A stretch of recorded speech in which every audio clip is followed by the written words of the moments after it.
Good evening students, स्वागत है आपका आपके अपने YouTube channel chemistry and GK Shashi Sidana पर। स्टूडेंट्स, तो आज जो टॉपिक हम लोग डिस्कस कर रहे हैं तत्वों के निष्कर्षण के सिद्धांत व प्रक्रम पार्ट 6 और बोर्ड के ब्लूप्रिंट में ये जो चैप्टर है जिसमें से 4 प्रश्न आने हैं और चारों ही प्रश्न एक एक नंबर के आने हैं। 3 वस्तुनिष्ठ और 1 प्रश्न आना है अति लघुतरात्मक। तो टोटल इसमें से 4 प्रश्न आने हैं और चारों ही प्रश्न एक एक अंक के आपके पास रहेंगे, यानी टोटल अंक आपके पास 4 अंक का ये चैप्टर रहेगा। तो टॉपिक अब मैं कंसल्ट करने वाला हूँ क्योंकि इसमें से एबेसड आने हैं, ऑब्जेक्टिव क्वेश्चन आने हैं। तो ऑब्जेक्टिव क्वेश्चन हम लोग लेके आ रहे हैं। 3 ऑब्जेक्टिव क्वेश्चन इसमें से आने हैं, रेगिस्तान भी हो सकता है उसमें, और ऑब्जेक्टिव क्वेश्चन भी आएंगे। तो मैं ऑब्जेक्टिव क्वेश्चन 25 ऑब्जेक्टिव क्वेश्चन इस चैप्टर के आपके साथ डिस्कस कर रहा हूँ। तो टॉपिक में ज़्यादा टाइम नहीं लेते हुए तुरंत शुरू करूँगा। टॉपिक शुरू करने से पहले आप इस वीडियो को शेयर कर दीजिए, अपने सर्किल तक पहुंचा दीजिए, अपने साथियों तक पहुंचा दीजिए ताकि सभी स्टूडेंट्स जो हैं इस वीडियो का फ़ायदा ले सकें। स्टूडेंट्स, जैसा कि रसायन विज्ञान का महासंग्राम भी हमारा पैरेलल चल रहा है और 12th चैप्टर की बहुत ज़्यादा डिमांड है, एल्डिहाइड कीटोन की। आपके लगातार मेरे पास मैसेज आ रहे हैं कि सर 12th चैप्टर। तो मैं आपको बता दूँ, कल 12th चैप्टर भी हमारा आने वाला है। 12th चैप्टर भी अपलोड कल कर दिया जाएगा, तो वो भी आप लोग देख सकते हैं। हम लोग मॉर्निंग में मिलेंगे 12th चैप्टर के साथ। अब हम लोग बात कर रहे हैं तत्वों के निष्कर्षण के सिद्धांत व प्रक्रम लेसन 6, जिसमें से 4 क्वेश्चन 4 अंक के आने वाले हैं। तो फर्स्ट क्वेश्चन हम लोग स्टार्ट करते हैं। अयस्क वह है जिसमें धातु की प्रतिशत मात्रा अधिक होती है, क्योंकि अयस्क से ही धातु प्राप्त की जाती है। तो कॉमन सी बात है, हम धातु तभी प्राप्त करेंगे जब उसकी मात्रा ज़्यादा होगी। तो अयस्क वह है जिसमें धातु की प्रतिशत मात्रा अधिक होती है। Second question, calamine.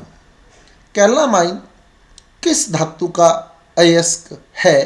तो कैलामाइन जो है वो जिंक का अयस्क है। जिंक का अयस्क होता है कैलामाइन। कैलामाइन जिंक का अयस्क है। ये फार्मूले आप लोग जरूर याद करें कि किस अयस्क का सूत्र क्या है, क्योंकि 1 नंबर का क्वेश्चन आना है, हो सकता है कोई अयस्क आपसे पूछ लिया जाए। अगला क्वेश्चन, बॉक्साइट किस धातु का अयस्क है? तो बॉक्साइट जो है वो एल्यूमिनियम का अयस्क है। बॉक्साइट Al2O3.2H2O, बॉक्साइट एल्यूमिनियम का अयस्क है। फिर कहते हैं कॉपर पायराइटीज में कॉपर के साथ पाई जाने वाली दूसरी धातु कौन सी है? तो कॉपर पायराइटीज का अगर आप फार्मूला लिखते हैं तो CuFeS2। तो कॉपर के साथ जो दूसरी धातु पाई जाती है वो आयरन पाई जाती है। डी ऑप्शन आपका करेक्ट रहेगा। अगला क्वेश्चन, भूगर्भ में सर्वाधिक मात्रा में पाई जाने वाली धातु। तो भूगर्भ में जो सबसे ज़्यादा मात्रा में धातु पाई जाती है वो धातु है एल्यूमिनियम। एल्यूमिनियम भूगर्भ में सर्वाधिक मात्रा में जो पाई जाती है। और दूसरे नंबर पर जो पाई जाती है भूगर्भ में सर्वाधिक मात्रा में पाई जाती दूसरी धातु जो है वो है आयरन। पहली धातु एल्यूमिनियम है, भूगर्भ के अंदर जो सबसे ज़्यादा मात्रा में है, दूसरी धातु आयरन है। अगला क्वेश्चन, निम्न में से किस अयस्क का सांद्रण फेन प्लवन विधि से किया जाता है? तो सल्फाइड अयस्क का सांद्रण जो होता है वो फेन प्लवन विधि से किया जाता है। अब इसमें से कौन सा सल्फाइड अयस्क है? तो कॉपर ग्लास। कॉपर ग्लास जिसके लास्ट में ग्लास लिखा हो या ब्लैंड लिखा हो ना, वो फाइनली सल्फाइड अयस्क ही होते हैं। पायराइट हो, ब्लैंड हो, ग्लास हो, ग्लास ब्लैंड पायराइट, ये सारे सल्फाइड अयस्क होते हैं और इनका जो सांद्रण होता है वो फेन प्लवन विधि से किया जाता है। अगला क्वेश्चन, आयरन का मुख्य अयस्क है। तो आयरन का मुख्य अयस्क हेमेटाइट होता है। आयरन का मुख्य अयस्क हेमेटाइट। अगला क्वेश्चन, निम्न में से कौन सी अशुद्धि बॉक्साइट में नहीं पाई जाती? तो 3 मुख्य अशुद्धियां बॉक्साइट के अंदर होती हैं। SiO2 की होती है, TiO2 की भी होती है, FeO की भी होती है। CaO की अशुद्धि जो है वो बॉक्साइट में नहीं पाई जाती। ये भी इंपॉर्टेंट क्वेश्चन है कि बॉक्साइट में पाई जाने वाली कोई 2 अशुद्धियों के नाम लिखिए। तो इन 3 में से कोई 2 अशुद्धियाँ आपको लिखनी होती हैं। तो CaO की अशुद्धि जो है वो बॉक्साइट में नहीं पाई जाती। अगला क्वेश्चन, हेमेटाइट के सांद्रण के लिए कौन सी विधि सर्वोपयुक्त है? हेमेटाइट क्योंकि लोहे का अयस्क है और लोहे के अयस्क का सांद्रण स्वाभाविक सी बात है चुंबकीय पृथक्करण विधि से किया जाएगा। चुंबकीय पृथक्करण इसका करेक्ट आंसर रहेगा। अगला क्वेश्चन, धातु सल्फाइड को धातु ऑक्साइड में बदलने के लिए, धातु सल्फाइड को धातु ऑक्साइड में बदलने के लिए हम उसकी क्रिया ऑक्सीजन से करवाते हैं और साथ में SO2 गैस भी बनती है यहाँ उत्पाद के रूप में। और जब हम ऑक्सीजन की उपस्थिति में किसी अयस्क को गर्म करते हैं तो वह क्रिया भर्जन कहलाती है।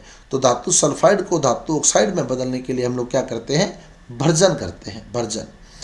अगला क्वेश्चन कहता है कॉपर के अयस्क में प्रयुक्त गालक, गालक यानी फ्लक्स, फ्लक्स कॉपर के अयस्क में जो अशुद्धि होती है वो FeO की होती है। और FeO की अशुद्धि को अलग करने के लिए सिलिका जो है वो गालक के रूप में मिलाया जाता है, FeSiO3। तो सिलिका जो है वो गालक का काम करता है यहाँ।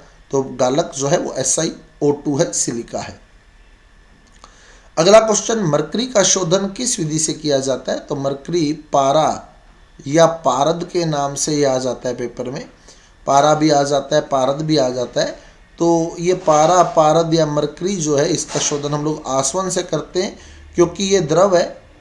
द्रव को पहले क्या करते हैं, गर्म करके वाष्प बना लेते हैं, और जब द्रव वाष्प में बदलता है तो अशुद्धियाँ पीछे ही छूट जाती हैं, और फिर वाष्प को बहुत ज़्यादा ठंडा करके वापस द्रव में बदल लिया जाता है, और ये द्रव जो होता है पूर्णतः शुद्ध होता है। तो मरकरी का शोधन जो होता है वो आसवन विधि से किया जाता है। अगला क्वेश्चन कहता है अर्धचालकों का शोधन किस विधि से किया जाता है? तो अर्धचालकों का जो शोधन है, सिलिकॉन और जर्मेनियम का शोधन जो है वो मंडल परिष्करण से किया जाता है। जोन परिष्करण या मंडल परिष्करण के नाम से आपसे आ सकता है, जोन परिष्करण भी बोलते हैं इसको।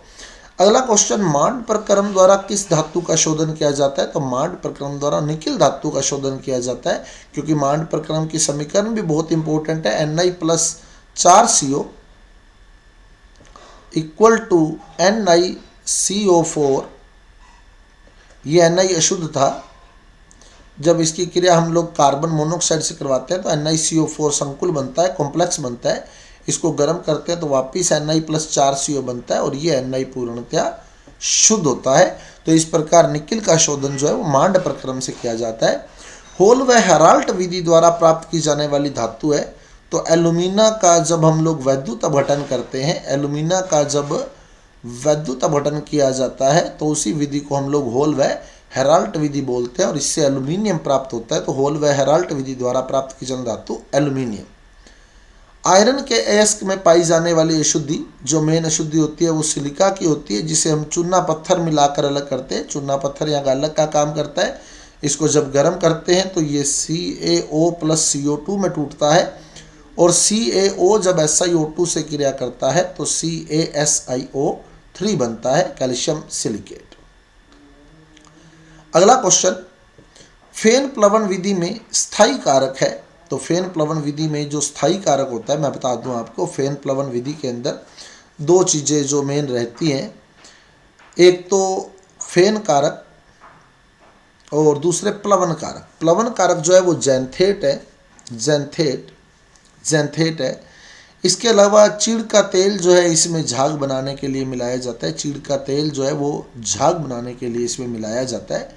और स्थायी कारक के रूप में उस झाग को स्थायी रखने के लिए इसमें एनिलीन और क्रिसोल जैसे एरोमेटिक यौगिक मिलाते हैं, एनिलीन या क्रिसोल जैसे एरोमेटिक यौगिक मिलाए जाते हैं। तो यहाँ स्थायी कारक पूछा है तो एनिलीन, और अगर एनिलीन नहीं होगा तो ऑप्शन में क्रिसोल होगा, क्रिसोल। अगला क्वेश्चन, टिन का शोधन किस विधि से किया जाता है? तो टिन का शोधन जो होता है वो द्रव गलन विधि से किया जाता है, द्रव गलन परिष्करण बोलते हैं इसको। टिन का जो गलनांक होता है कम होता है, तो जब हम इसको गर्म करते हैं तो ये गल जाता है, पिघल जाता है, द्रव में बदल जाता है, और एक ढालू सतह पर होता है, ढालू सतह पर बहता बहता नीचे आ जाता है, अशुद्धियाँ इसकी ऊपर ही रह जाती हैं। तो टिन का जो शोधन होता है वो द्रव गलन परिष्करण से किया जाता है। अगला क्वेश्चन, वह पदार्थ जो अशुद्धि से क्रिया करके धातुमल बनाता है उस पदार्थ को हम लोग गालक कहते हैं। गालक जो होता है वो अशुद्धि से क्रिया करके धातुमल बनाता है, गालक प्लस अशुद्धि इक्वल टू धातुमल। तो वह पदार्थ जो अशुद्धि से क्रिया करके धातुमल बनाता है उस पदार्थ को हम लोग गालक कहते हैं। एलिंगम वक्र में धातु ऑक्साइड का अपचयन करने की उपयुक्त स्थिति है। तो एलिंगम वक्र में जो उपयुक्त स्थिति होती है वो प्रतिच्छेदन बिंदु के बाद होती है, क्योंकि प्रतिच्छेदन बिंदु के बाद दोनों वक्रों का अंतर लगातार बढ़ता जाएगा। ये प्रतिच्छेदन बिंदु है, ठीक है। पहले वाला अंतर तो क्या हो रहा है, कम हो रहा है, देखो पहले वाला अंतर तो कम हो रहा है, लेकिन अगर बाद की बात करें तो बाद में ये अंतर लगातार बढ़ता जाता है। बाद में जो अंतर होता है वो लगातार बढ़ता जाता है, यानी डेल्टा जी उच्च ऋणात्मक हो जाता है। डेल्टा जी जो होता है वो उच्च ऋणात्मक, उच्च हाईली नेगेटिव हो जाता है, उच्च ऋणात्मक हो जाता है, जिससे अपचयन जो होता है वो आसान हो जाता है। तो प्रतिच्छेदन बिंदु के बाद की स्थिति जो होती है वो बेटर मानी जाती है, जिससे डेल्टा जी उच्च ऋणात्मक हो जाता है। अगला क्वेश्चन यही है, धातु ऑक्साइड से धातु प्राप्त करने के लिए गिब्स मुक्त ऊर्जा का मान होना चाहिए, क्या होना चाहिए? ऋणात्मक होना चाहिए, ऋणात्मक। अगला क्वेश्चन, यद्यपि मैग्नीशियम द्वारा एल्यूमिनियम का अपचयन करना ऊष्मागतिकी रूप से संभव है, फिर भी यह अपचयन नहीं किया जाता क्योंकि मैग्नीशियम एल्यूमिना को प्रतिच्छेदन बिंदु से पहले अपचयित करता है, और प्रतिच्छेदन बिंदु से पहले डेल्टा जी जो होता है उसकी नेगेटिव वैल्यू बहुत ही कम होती है, इसलिए प्रक्रम जो होता है वो लाभकारी नहीं होता। प्रक्रम लाभकारी प्रतिच्छेदन बिंदु के बाद ही माना जाता है। अतः यद्यपि संभव है कि मैग्नीशियम एल्यूमिना का अपचयन कर दे, परंतु उसका यूज नहीं किया जाता क्योंकि मैग्नीशियम जो होता है वो एल्यूमिना को प्रतिच्छेदन बिंदु से पहले अपचयित करता है। अगला क्वेश्चन, धातु सल्फाइड के सांद्रण की उपयुक्त विधि है। तो धातु सल्फाइड का सांद्रण जो होता है वो फेन प्लवन विधि से, अब ये ध्यान रखना, सांद्रण पूछता है तो फेन प्लवन, और अगर ये पूछता है कि धातु ऑक्साइड को धातु सल्फाइड को धातु ऑक्साइड में बदलने की विधि, तो आपके पास भर्जन आएगी। अगला क्वेश्चन, अयस्क और अशुद्धि के घनत्व में अंतर होने पर, तो यदि अयस्क और अशुद्धि के घनत्व में अंतर है, एक हल्का है एक भारी है, तो ऐसे केस में हम लोग द्रव्य धावन विधि यूज करते हैं। द्रव्य धावन, और द्रव्य धावन अगर ऑप्शन में नहीं आएगा तो आपके पास ऑप्शन में गुरुत्व पृथक्करण आएगा, गुरुत्व पृथक्करण, ये ध्यान रखिएगा आप लोग। द्रव्य धावन या गुरुत्व पृथक्करण में से एक ऑप्शन आपको मिलने वाला है, और यहाँ ऑप्शन आपको द्रव्य धावन दिया गया, तो हम लोग द्रव्य धावन विधि यूज करेंगे जब घनत्व में अंतर होगा। तो ये थे स्टूडेंट हमारे इस चैप्टर के 25 क्वेश्चन, जिसमें से 3 क्वेश्चन जो है आपको ऑब्जेक्टिव मिलने हैं, तो इसीलिए हमने 25 क्वेश्चन का एक आपके सामने पूरा कॉन्सेप्ट रख दिया है। तो उम्मीद करता हूँ आपको मेरे वीडियो बेहतर लग रहे होंगे, आपके लिए बेनिफिशियल लग रहे होंगे। यदि आपको ऐसा लग रहा है तो इन वीडियोस को ज़्यादा से ज़्यादा शेयर कीजिएगा, ज़्यादा से ज़्यादा लाइक कीजिएगा, और हमारे चैनल को सब्सक्राइब करना मत भूलिएगा, क्योंकि आने वाले वीडियो भी आपके लिए बहुत इंपॉर्टेंट होने वाले हैं। तो मिलते हैं अगले वीडियो में नए टॉपिक के साथ। धन्यवाद।